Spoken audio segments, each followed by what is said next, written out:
अस्सलामुअलैकुम। हम मौजूद हैं नवाबों की नगरी टोंक, शहर ए तहजीब में। टोंक राजस्थान का एक खूबसूरत शहर है और पुराना शहर है, जिसे लोग लखनऊ ऑफ राजस्थान भी कहते हैं। इसकी बुनियाद एक अफगान सरदार नवाब अमीर खान ने रखी थी।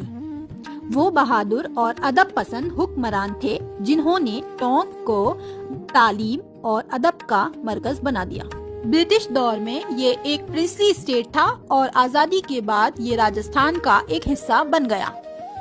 टोंक आज भी अपनी तहजीब, अदब और सुकून के लिए मशहूर है। एक शहर जो सिर्फ देखा नहीं, महसूस किया जाता है। अगर आप भी टोंक रियासत की तारीख में दिलचस्पी रखते हैं तो कमेंट करके हमें जरूर बताएं। हम तारीख टोंक के साथ आपके सामने जरूर पेश होंगे। शुक्रिया।